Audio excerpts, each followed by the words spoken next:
Começo pelo tema geral, os jovens chamados a transformar, e de facto fiquei também com essa dúvida: transformar o quê? O verbo está mesmo a pedir mais qualquer coisa, mas como título é bom porque põe-nos a pensar e, portanto, o que é transformar? Aponto 3 linhas do que aquilo que me parece que os jovens são chamados a transformar, e essas 3 linhas são aquelas que me acompanharam depois na minha partilha, na qual eu vou propor depois, já direi, mais alguma coisa. Mas para já, 3 grandes linhas. Transformar o quê? A primeira coisa, e esta é um bocadinho contracorrente, mas lá vai, transformar-se. Esta ideia de que os jovens não se têm que transformar, eles é que são a salvação da pátria, eles é que agora vão resolver tudo, não vai dar bom resultado se eles não se transformarem também. E, portanto, a primeira coisa é contracorrente, correndo o risco de ser chamado de cota, calar, transformar-se. E, portanto, tudo o que for dito do contributo que eles têm que dar para a transformação das outras duas coisas só será possível se eles aceitarem o desafio de se transformarem nessa linha. Eu já estou a falar eles porque eu já não sou. e portanto, é bom essa nota. Primeiro, transformar-se. Agora, a sua capacidade de transformação é uma coisa que nos pode dar alguma esperança, não é? Embora eu também conheça muitos jovens como. Mas, enfim, não é para isso que estamos aqui agora, é esta linha do transformar-se. As outras duas fileiras serão transformar-se, por quê? E agora entram as outras duas, que parecem ser coisas que não podemos, e que têm a ver claramente com a identidade e a missão cristã. Neste momento, transformar a Igreja e transformar o mundo. E assim parece ser as 3 grandes linhas que eu gostaria de partilhar convosco, inspirado por este título geral. A segunda inspiração, que será a outra linha que correrá a minha partilha, decorre do título deste encontro hoje. Ele é formulado assim: novas exigências, 2 pontos do ambiente digital à salvaguarda da natureza. Confesso que este título me deixou um bocadinho perplexo da maneira como foi formulado, porque intuo aqui uma transição, e se intuo aqui uma transição, ela deixa-me um bocadinho confusa, porque parece que o que nos estão a ser sugerir é que uma das novas exigências é que a gente passe do ambiente digital para cuidar da natureza. E essa a mim parece-me ser um problema, porque é impossível, e porque mesmo que fosse possível não sei se seria desejável. E portanto eu vou aceitar o desafio da transição, mas vou formulá-lo de outra maneira, e não um trânsito como de um polo para o outro, mas como um trânsito que tem que ter presente os 2 polos, não é? Estes 2 polos presentes numa série de trânsitos. E aí vou-vos propor 6 transições, só a modo de flash. Uma primeira nota que gostaria de partilhar convosco, e ainda bem que o Ricardo falou antes de mim, porque resolveu uma série de problemas que eu nem sequer seria capaz de resolver, não é? Porque é a minha área, mas dizer que isto do ambiente digital, essa é a expressão que vem na exortação sobre os jovens, Cristo vive, e que há uns anos atrás, na 44ª mensagem para o Dia Mundial das Comunicações de Bento XVI, foi chamado como continente digital. Não se trata simplesmente de um recurso ou de um meio. E, portanto, nós temos que estar presente a um recurso ou um meio. Não, eu gosto desta expressão ambiente digital ou continente digital. E porque ele implica todo, não só o meio, mas implica um exercício de habitar o mundo. Ou seja, o mundo é habitado nesta perspectiva de continente digital. E como todos os continentes têm a sua cultura, as suas metodologias, a sua maneira de ver o mundo, a sua maneira de agir, a sua maneira de interagir, há, portanto, uma cultura que este continente digital tem. E, portanto, não se trata apenas de um recurso, mas é essencialmente um habitat e um exercício de habitat. É isso que eu entendo por continente digital. E por isso, porque tem uma cultura própria, é preciso percebê-la. Muito rapidamente, e eu acho que essa é verdadeiramente, ainda por cima, o habitat do ser humano. Eu cada vez me distancio mais de que o habitat do ser humano, como o habitat de qualquer outra espécie, mas essencialmente a do ser humano, seja simplesmente a biosfera. E, portanto, é aí que eu vou caminhar para a questão da natureza, aqui do ambiente digital, a salvaguarda da natureza, porque também a expressão natureza aceito-a, mas aceito-a nesta leitura ampla. A natureza do ser humano não é simplesmente a biologia, não é simplesmente a biosfera. A natureza do ser humano é também a culturosfera. Palavrão, mas acho que já para perceber o que é que eu quero dizer. Não é? É próprio e específico da natureza humana a cultura. E, portanto, pensar na natureza humana só do ponto de vista biológico da biosfera é não entendê-la bem. E é por isso que a ecologia, para ser natural, não pode ser só a ecologia das couves. Ela é muito importante, a ecologia verde das couves, tratar de tudo. Mas há uma outra ecologia aqui, que é da cultura humana, e é essa que é a proposta na Laudato Si, uma ecologia integral que implica o ser humano. Mas já lá vamos. O que é uma cultura? Há 300 mil definições de cultura, eu vou-lhe acrescentar mais uma. Para mim, uma cultura tem essencialmente a ver com dois polos, aquilo que eu chamo os modos de vida e os esquemas de significação. Conhecer a cultura de um povo não é só conhecer como é que esse povo vive, modos de vida, mas é perceber o significado que esse povo dá aos modos com que vive.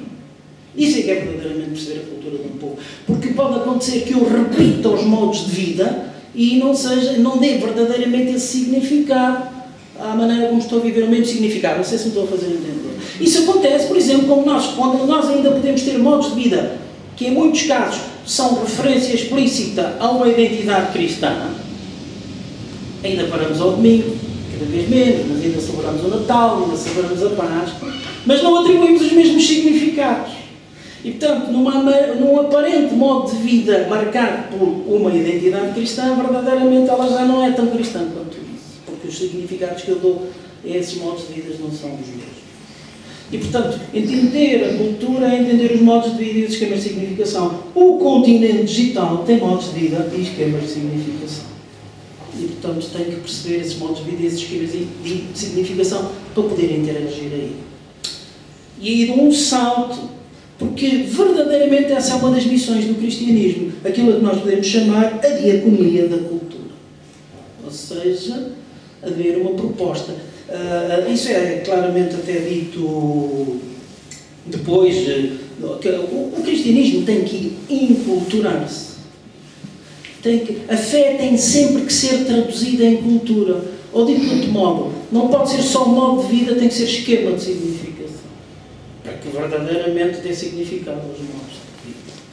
E nesse sentido, também no continente digital, este serviço da diaconia da cultura, ou seja, como é que o cristianismo pode ser aí esquema de significação, pode ser aí proposta de significado, ou seja, a tal diaconia da cultura.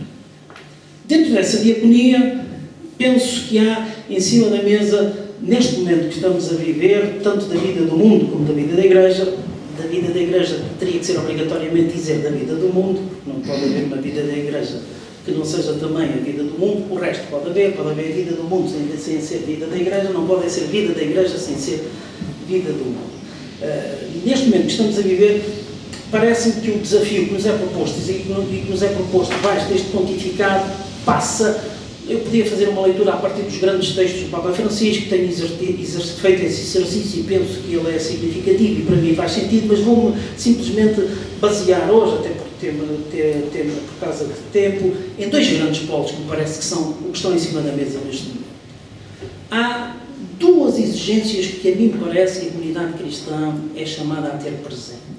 E essas duas exigências compaginam-se para mim em dois grandes textos que o Papa Francisco partilhou connosco. O primeiro é aquele primeiro que saiu em novembro de 2013, que é Evangelii Gaudium, onde ele claramente diz, gostava de traçar aqui as grandes linhas para a comunidade cristã nos próximos tempos. Acho que é um texto de leitura obrigatório para qualquer cristão que queira ser cristão a sério. E ele aí diz como grande ponto, renovação da Igreja. A Igreja tem que se renovar. Tem que ser uma igreja diferente do cariz missionário, saída, sinodal. Interessante isto do sinodal, já lá vamos. Uma igreja que não seja autorreferencial, que não seja o centro. Perceba que está ao serviço do outro centro, mas ela não seja o centro. Quando este texto saiu, fiquei entusiasmadíssimo, à medida que fui aprofundando, fui ficando com um certo sabor agridoce. porque se o Papa propõe que a Igreja não seja autorreferencial e não seja ao centro, então o objetivo do seu pontificado não pode ser só a renovação da Igreja.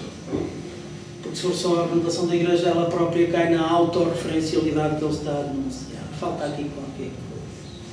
E essa qualquer coisa sai em 2015, e eu tenho aqui esses dois textos, é a encíclica Laudato Si, que não é uma encíclica verde, que não é uma encíclica só sobre a ecologia, que diz o que é no subtítulo: cuidar da casa comum. E que inclui também a dimensão da ecologia, mesmo da ecologia ecológica verde, digam assim, mas que é muito mais longe, fazendo uma proposta de uma ecologia integral. E, portanto, esta é a missão da Igreja: renovar-se para poder cuidar da casa comum. Para que esta casa, e este é que me parece ser o objetivo, possa ser uma casa habitada por todos, onde não haja lugar nem para sobrantes, nem para descartados. Palavras do Papa. A tal cultura do descarte que vocês falaram não é só do plástico, é das pessoas. A gente descarta com igual facilidade uma garrafa de plástico como descarta uma pessoa. E é preciso descartar as garrafas de plástico e não voltar a usá-las, e não descartar as pessoas. Este é o grande objetivo, do meu ponto de vista, da leitura que eu faço: cuidar da casa comum. E, portanto, estou a dizer isto: a identidade cristã e a missão cristã, se for só a preocupação da renovação da Igreja virada para dentro, vai pecar por ser infiel à sua missão. Porque ela exige-nos verdadeiramente uma saída. E uma saída sinodal, em rede. É muito interessante para mim esta questão da rede, porque há a passagem, esta é a ideia da rede. Se vocês olharem para a rede, uma rede funciona porque tem múltiplos nós, não é? Aqueles nozinhos todos, e isso é que dá estrutura à rede, para que ela possa cumprir a sua missão. É essa pluralidade de nós. E nós, como comunidade cristã, teríamos que aprender mais a ser esta rede. Isso é aquilo que nós podemos chamar a dinâmica sinodal. Ou seja, habituar-nos a olhar e a refletir as questões em rede, sinodalmente. Eu distancio-me imenso de alguns dos responsáveis da nossa comunidade cristã que dizem que a sinodalidade na Igreja é uma metodologia. Eu distancio-me cada vez mais disso, porque a sinodalidade da Igreja não é uma metodologia, é uma maneira de ser. É também um continente. Tem que ser um continente. Não pode ser só uma metodologia que eu utilizo para fazer qualquer coisa, mas é a maneira como a Igreja é. Mais, é a maneira como a Igreja escuta o seu Senhor. Como ele se faz entender, como ele fala com a comunidade cristã. Ele não fala com a comunidade cristã diretamente a meia dúzia de privilegiados. Ele fala com a comunidade cristã enquanto comunidade cristã e enquanto comunidade cristã no meio do mundo. Por isso, a comunidade cristã só sinodalmente será fiel ao seu Senhor, e só sinodalmente, enquanto ler os sinais dos tempos no meio do mundo, poderá ser fiel ao seu Senhor. E esta ideia da rede pode ser então muito interessante. Esta questão da rede sinodal, da rede digital, pode ser muito, muito, muito interessante. Proponho as 6 transições nesta dinâmica de diaconia da cultura. E esta diaconia da cultura aparece claramente dita em 2 números da Evangelii Gaudium. O 69, onde a dada altura se diz assim: há uma necessidade imperiosa de evangelizar as culturas para enculturar o Evangelho. A tal coisa de que a fé seja um esquema de significação. É preciso evangelizar as culturas para enculturar o Evangelho. Algumas pessoas terão dito coisas neste género: a vida, pouco a pouco, a nossa vida foi expulsando a religião do seu seio.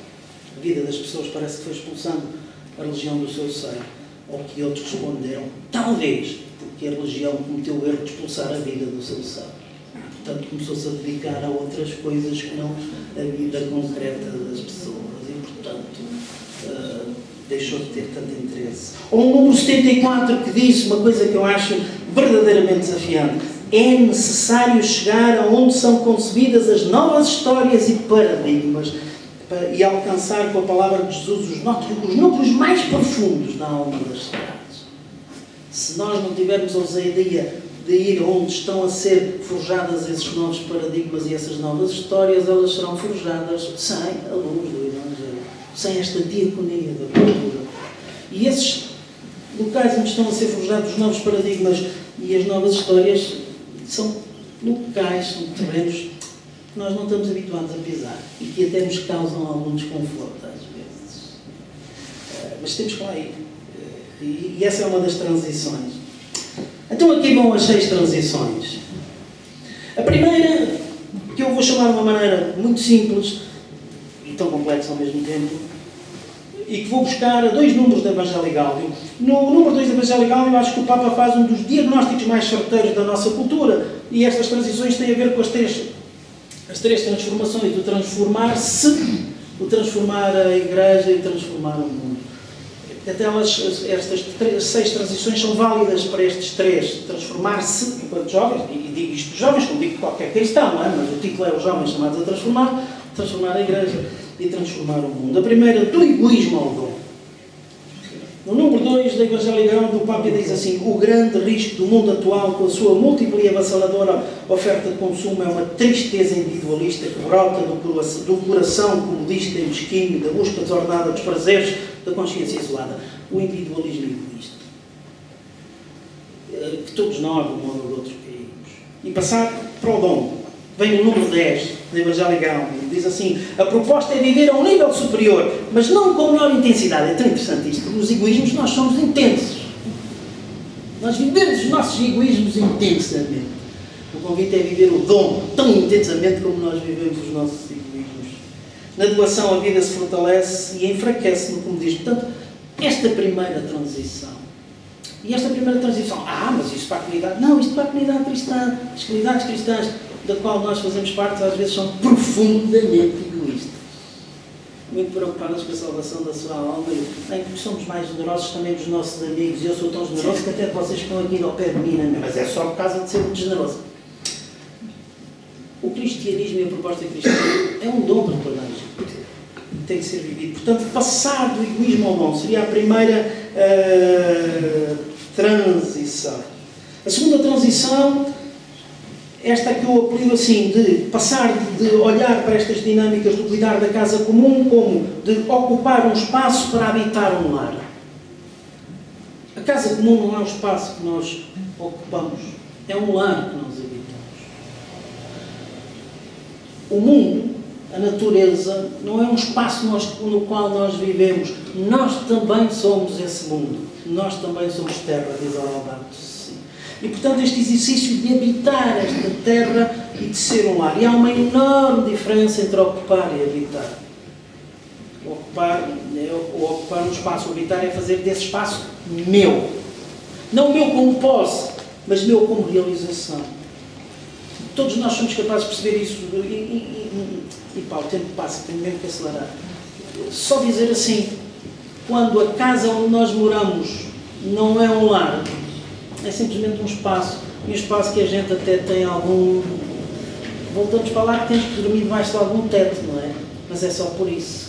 Quando a nossa casa é verdadeiramente um lar, esse é espaço de realização, de encontro, de crescimento. Muita gente passa tanto tempo fora de casa porque ela não é um lar, é simplesmente um espaço. Portanto, esta natureza como habitar um lar, portanto, passar de uma ecologia verde para uma ecologia integral. Não há duas crises, uma económica e outra humana, como diz o Papa na Laudato Si, só há uma crise. E aqui é entender também que faz parte desta ecologia, e não posso deixar de dizer isto, a construção da dimensão da fraternidade humana.